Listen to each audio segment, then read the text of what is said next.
พี่น้องเลยน้องบอยคนพ่ายอย่างเด็บบาทเนี่ย คนพ่ายอย่างบาทเนี่ยสิเฮ็ดอย่างนอกบาทเนี่ยคนไหวสิบ่สีบาซินเออเอ้ยเนาะเพื่อจะคิดออกรับชิ้นนี่ก็เติมเรื่องเนาะ กินเป็นไงเอ้ย โอ้เพิ่นผลผ้าเป็นสิลาบชิ้นคืออะไรเมนูเด็ดได้หมดนี่เนาะ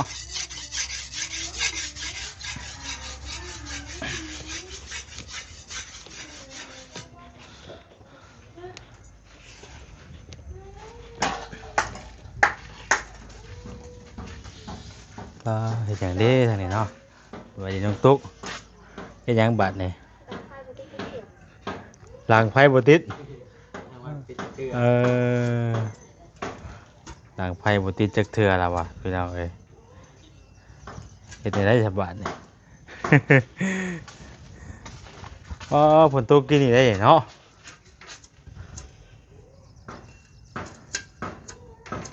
ต้องเอาพื้นออย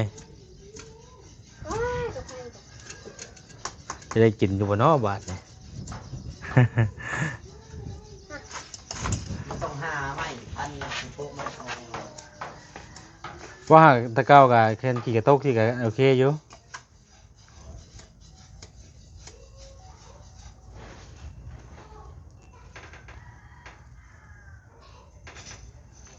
มันจะดังไฟน้องแต่มาเรียบร้อยแล้วเนาะเป็นจะได้เนาะทางบอแอนคือว่าเห็นพาน้องแต่ไปหลังจากที่ไปแล้วแหละมีกายโมงคนนะต้องมาแต่ประมาณ8 โมง 9 โมงโอ้จากนี้ที่นี่แพทย์ผู้ใหญ่เป็นคนที่เป็นทักหน้าที่ทำปากท้องให้แม่ม้านนะโดยที่นี่เป็นก็เลยเลิกเมื่อนะเรือแต่ผู้ยามเป็นก็ว่านัดเป็นมื้ออื่นคือช่วงยามแรกนี่ทางแพทย์ใหญ่เป็นกับไม่ได้ลงมานะก็เลยว่าเป็นมื้ออื่นที่แรกว่าจะท่าฮอดช่วงแรงๆพอแล้วเดินไปแล้วก็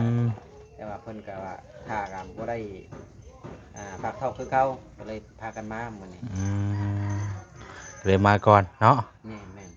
มื้อใดมื้อหน้ามื้อใดจังได้ไปไหมแม่นก็คือเพิ่นแนะนำน่ะหลังจากที่เฮาไปโรงหมอมาแล้วเลยที่นี่น่ะ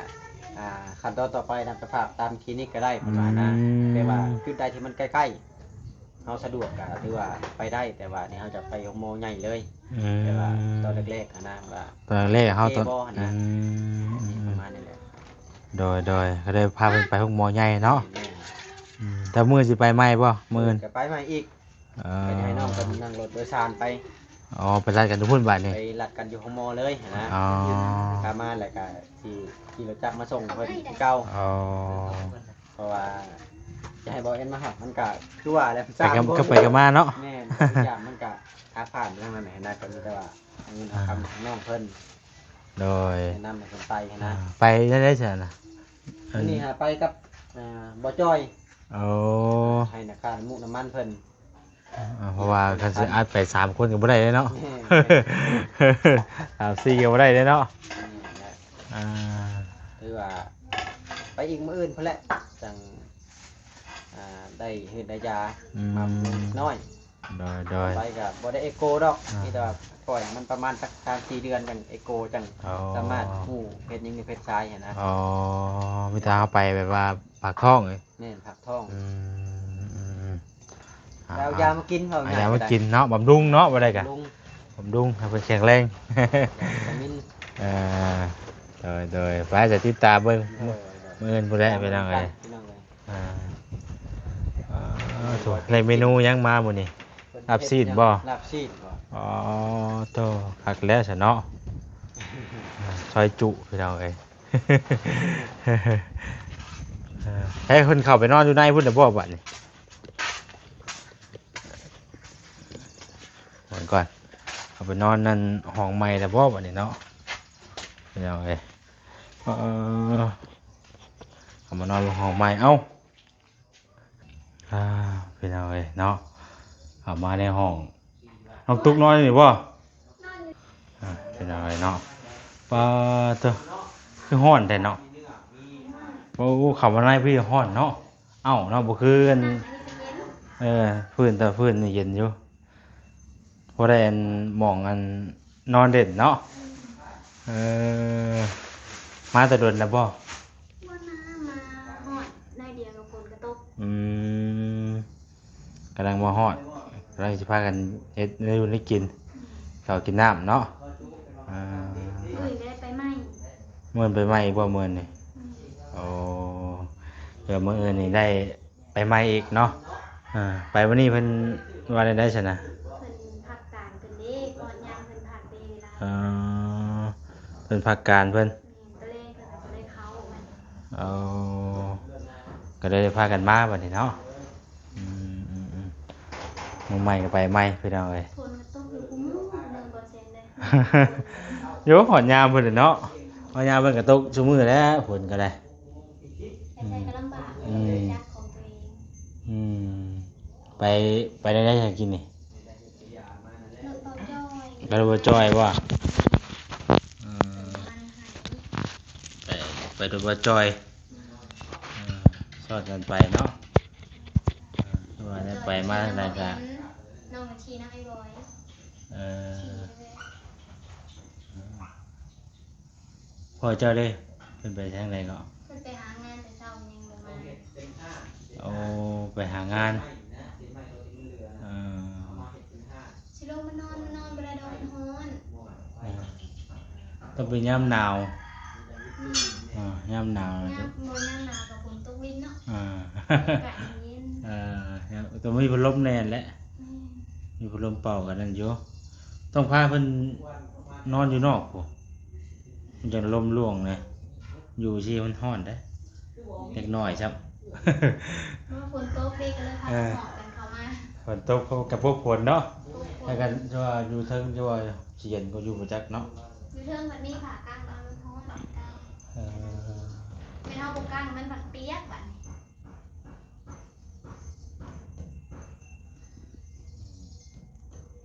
คือเดียวบ่ได้มาได้มื้อนี้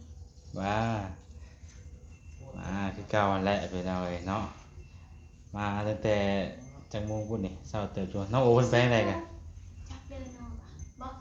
อ้ายไปไสเขาไปสากโทรศัพท์อยู่ในบ้านเขาไปสายโทรศัพท์เพราะว่าสร้างเพิ่นก็บ่ได้มาเลยเนาะบ่ลาวยังบ่ได้เข้ามาบ่เช้าเพิ่นเข้ามาแต่เช้าพุ่นจักได้น้องไปเพิ่นสิเข้ามาบ่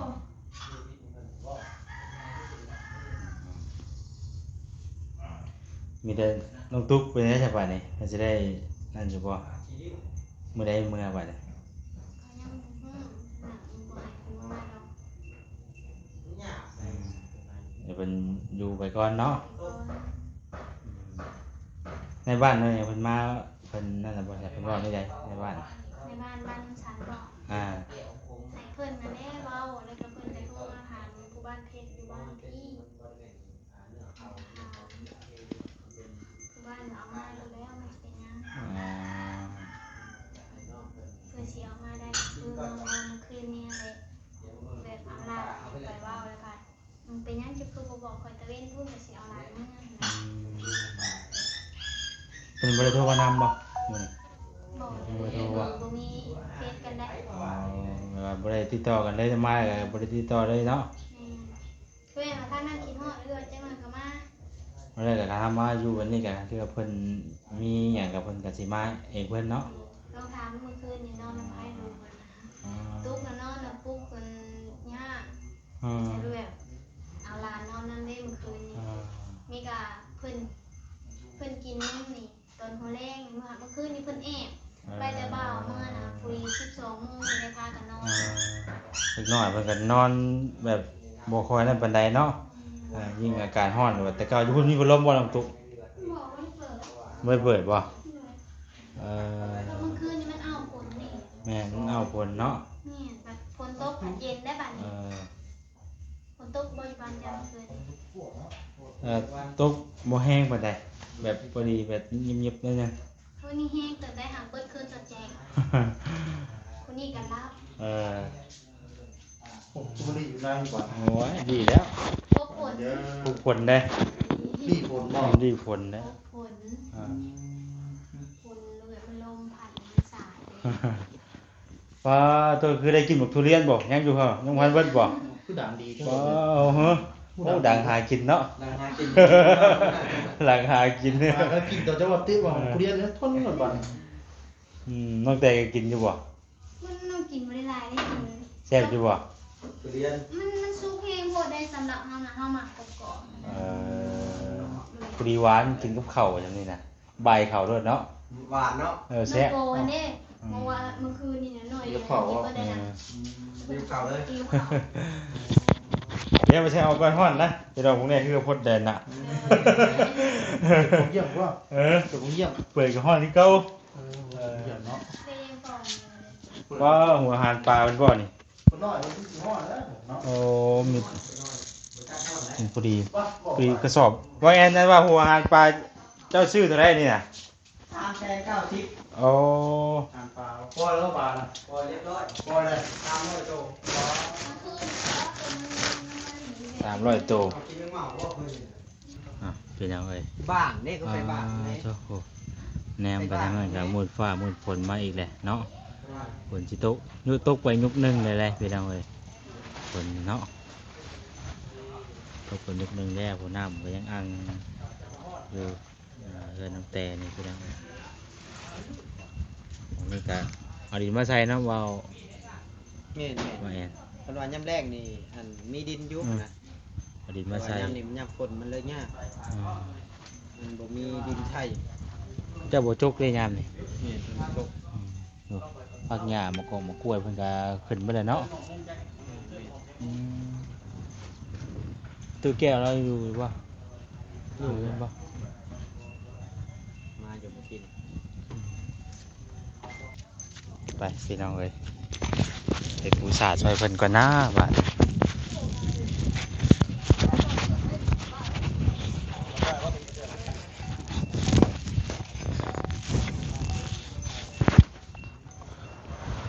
ไปข่อยปูน้ำหน่อยเด้อปูแล้วแล้วบ่น่ะปูแล้วเลย ยังอยู่เออ ก็จะเตรียมมาพักผ่อนหรือว่า มายังไงนี่บ่าวโอว้าเจ้าจังชื่อเป็นอะไร ก็จ่อยได้เหลือ อันนี้ได้มันรถเข้ากันเบัดทุกอย่างอีหลอนี่ จ่อยได้จืดเรียบงามแล้ว เต้าพี่น้องเอ้ยพวกนี้เฮ็ดเป็นอะไรอันนี้ ไอ้ผู้ฮะไอ้ผู้บ่าวจ่อยผู้ จอยผู้ สบายดีบ่าวจ่อยงามอลีศาสตร์กัน เนาะพวกนี้เป็น สีเดียวกับเพื่อนแท้นี่ เข้ากันเลยวะ พอเธอ มีดไหม รายงามเนาะรายงามแบบนี้นี่วะ แห่จะตอกเลย สีแบบกลมกลืนกันเลย กลมกลืน ใช่ค่ายคือกันเนาะ แม่น กับสีฟ้านะ กลมกลืนกันเลย กลมกลืนกลมกลืนคักลายคักลาย ขักอลี น้องบ่จ้อยเด้อ น้องบ่จ้อยเด้อ บ่าวจ่อยเฮ็ดขัก บ่จ้อย เนาะ เลือกเลย ไม่ให้ไร เลือกเองปูเอง ว้าเด้อ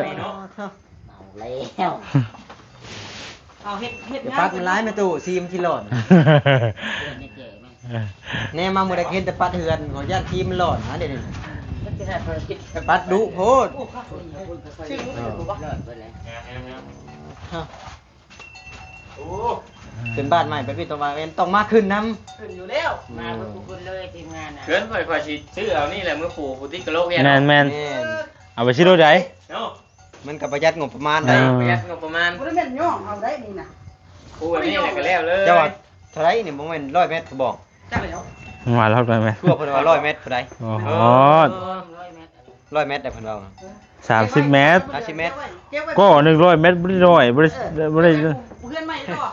เสือมีโครงการใหม่ เอ บ่ได้ อ คนยังสิปลูกอยู่ได้ทางใน บ่ คอยสิปูให้ แม่นแล้วก็เอาซะ มันจะเอาพับ มัน เอา บ่ เนี่ย เพื่อน เกิน เพื่อน เกินนิดนึงยังมาอีกนิดนึงเผื่อมันคุมอีก ใช้เอาได้มีดนะพ่อแม่ เอาไป สัตว์น้ำมัน ดูป่ะ เจ้าก็ชื่อนี่แหละมันจะบ่ได้เติมชื่อลิซ่า บ่แปลว่ามันได้เปลี่ยน มันสมมุติว่าเฮาเปลี่ยนสีใหม่เลยๆแต่ละปีต้องเปลี่ยนสีนะ อืม ได้อยู่2 ปีเนาะ แม่นบ่คันน้ำบ่ฮื้อมันบ่ขาดได้คันบ่ฮื้อมันขาด พอจอย โอ้ยถ้าเราอยู่คนเดียวแบบนี้นะก็ว่าเนี้ยสิขาด ระวังระวัง ผมมีคม เป็นปิดบ่เข้าหรอกบ่จ่อยนี่คิดว่าเด้ เริ่มโอ้ อย่างน้อยก็ยิ้มใช่แล้วดิ ไม่จอยลาบงัวได้นี่ ตัวนี้ก็ปูสองแม่ทับกันโลดต้องเล็กไว้ เอาลงพื้นเลยเอาลงพื้นตัวนี้เอาก็ย่อตัวนี้ขึ้นนี่ ขอยอยากเข้าไปในได้ดิ เองเนาะ เอามาแล้วลาก เอามา เอามาแล้วตัวนี้เรียบร้อยนะ โอ้ เอามาแหกตัวนี้เอามาแหกตัวนี้ งามงามงามงาม เอาไปทิ้ง นี่เอาแหกตัวนี้ เบิ่งเขาอยากนั่งเลยข่อยนะโอ้ฮักกะลีนี่เนาะครับบ่ โอ้ฮักกะลีนี่ได้กะลายงามซำเนาะ แม่น นอนกิ้งเกือกเข้าไปบัดนี่เจ้าโอ้ฉันสิกิ้ง เดี๋ยวไปจะแหกซอยบาโอลีก่อนไปไม่กินซอยจุนึงแล้ว อันนี้เอาไว้พี่ก่อนระยะอย่างนี้เนาะให้เราลงไปที่ แต่เผาไฟเนาะ แม่นเอาไป สองแผ่นเลยเป็นยังมันต้องสองแผ่นแล้วไม่ กระเทินบ่ พวกมาทางนอกได้แหละ มันยาวสองแผ่นมาขี่กันเลยบอกเลยเป็น มันขึ้นกัน เนาะขึ้นกันนี้อ่ะมัน ใช่นี่มันกับพอดีแด้นี่ครับอันนี้ เนาะ จะเป็นปูชงแผ่นบ่นี่น่ะ มันเพย์อยู่พี่อยู่ โอ้ยน้อยเดียวซำนี่ เอาโป๊กพื้นเลย กับพอดีไว้อันว่า พวกพื้นกับดึงไปรถแล้ว ไว้ให้ลงเขาเนาะ ก็ว่าให้อันกวดหันกวดนี่ลงแหน่ว่ากันเลยสิปิด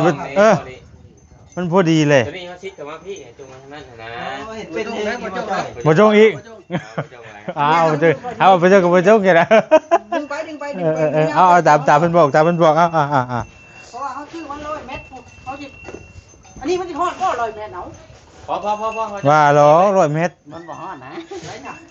30 เมตรหนึ่งก่อหนึ่งน่ะ จะไปครึ่งลิตรได้ฉะเอาแผ่นหนึ่งก่อนครับจะได้ลงเบิ่งนะ จะได้มันก็ขึ้นหนาอยู่เลยเนาะก็สิฮอดขึ้นร้อยหรือคือชมว่าอยู่เลย นี่ผูกเห็ดผูก โหดบ่บ่เสีย มันบ่ฮอดนะเพราะว่าเนาะนี่น่ะ30 เมตรนี่น่ะนี่ โอ้ย 30 เมตร30 เมตรคูณเมตรเช้าบ่นี่ ไปเอง100 เมตร 30 เมตร แสดงว่าเชือกลีลงพูดเนาะ ข่อยไปซื้อเมื่อปูเพื่อนข่อยนี่เขาอ้าวเพื่อนข่อยกับปูกระโลนี่กันได้น่ะ กระโดดเทียม กระโลเทียม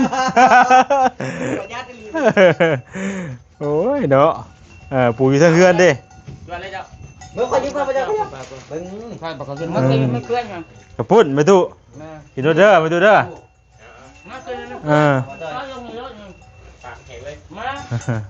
ขัดอลีนี่เนาะ ครับน้องปูเพื่อนไม่ เติ้งขึ้นเมื่อกี้เข้าเติ้งแหละผูกทำประตูโอ้ ก็ดีใจอย่างไร ดีใจแฮง โหงามสำเนาะไปตู้กวยสีมีแต่สีอันเดียวกันเลย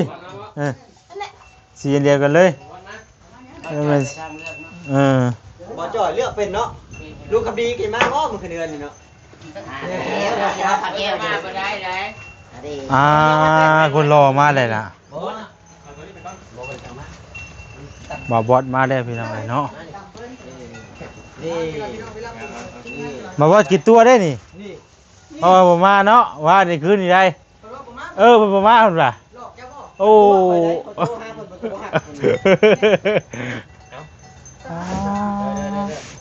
เอาเว้น เฮ็ดเพิ่นก็ดีบ่บอสนี่ แล้วส่วนนี้เลย เฮ็ดรอโพดเจ้ากะ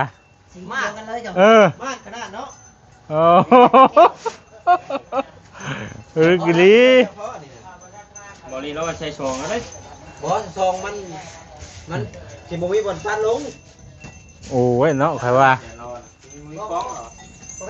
แหกเครื่องก็ได้ฮะ ลงไปเลย หูเต็มเลยต้องขับอันนี้บ่ดี เพราะว่าเขาอยากให้มันเต็ม เอามาเอาไป